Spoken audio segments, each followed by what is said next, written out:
Good morning, YouTube. Before anyone begins their day today on YouTube, this is your homegirl, Arabia Barbosa 914, which is the county, New York, and you've seen the title of this video. These churches, these church pulpits, are filled with hypocrisy.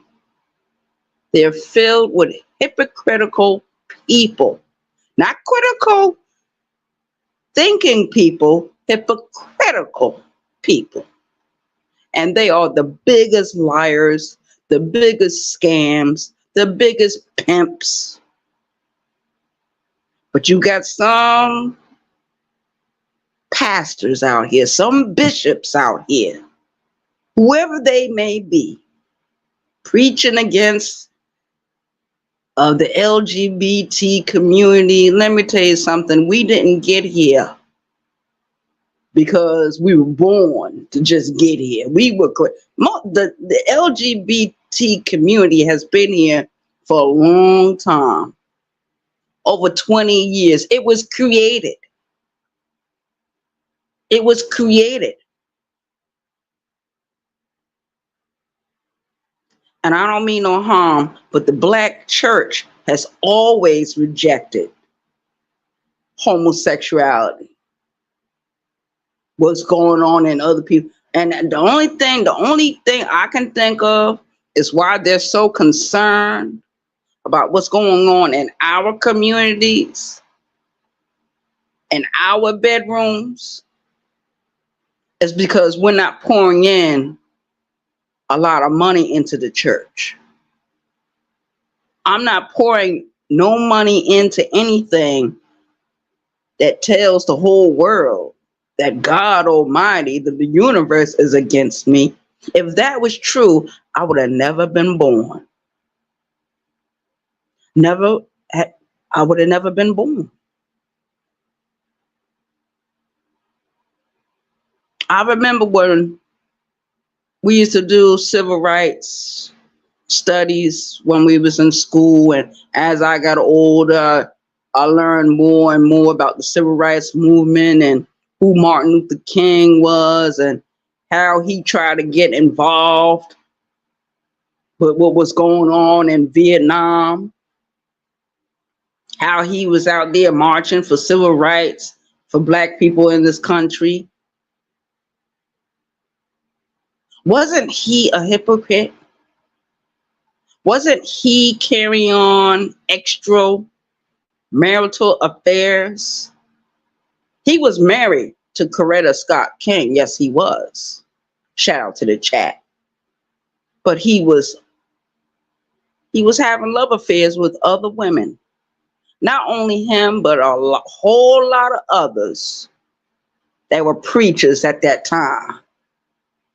We got preachers in the pulpit that are undercover LGBTQ community members or people that want to get involved with that life, or they do things secretly. See, the loudest horn in the room is usually the one that's doing all the dirt. And since the church want to get involved with politics and tell people who to vote for, maybe they should be getting taxed. Since you want to open up your mouth, since you want to sponsor certain candidates for president or whatever the case may be, it's just like McDonald's or Walmart or any of those other big corporations. BMW, Macy's, J.C. Penney's, Target, Big Lots, just like any other big corporation. Don't they pay taxes to the government? So why is the church not paying taxes to the government? That's the only thing I'm saying. That's the only thing I'm saying. It's always been an issue in the Black community where the Black church would get up and, well, we don't like this and that going on, you facilitate a lot of stuff. You put people out of the church, people that probably was going there to get healing. The church, basically, back in the day, was a hospital. A hospital for some people that were broken on the inside, that was dealing with trauma, dealing with things from their past, dealing with depression, dealing with grieving. Seems like the church has become more of a big business. They're more concerned with you paying them money to keep their church running. All these big pastors, I don't see them living in one bedroom apartments. I don't see them riding on a bicycle down the street. I see them living in big houses. I see them driving around in more than one car. So who's the real problem? Who's the real enemy? Every time I think about that pastor doing that sermon he did the other day, I don't care what the Bible said. Why don't the Bible speak against people being molested at a young age? Why don't the Bible speak about that? Why don't the Bible speak about child abuse? No, because some of you crooked pastors, you want to twist and turn the Bible like the way you want it. This ain't the days of Nat Turner. Didn't Nat Turner say that he got visions from God telling him to break out of slavery? Didn't Harriet Tubman said she heard the voice of God? Did the voice of God tell Harriet Tubman and Nat Turner, oh, beware of the homosexuals? Beware of them. Shout out to the Ghost Watchers. Shout out to the chat. When you go into the fucking military, I'm sure you're not looking and saying, well, I don't want to fight in this war because that person next to me is homosexual. You go on a job, you're not worrying about if the person's homosexual. You're just worrying about if you're going to make it through the day or through the evening, trying to make your money, trying to pay your taxes, trying to pay your bills. I got a big problem with the church.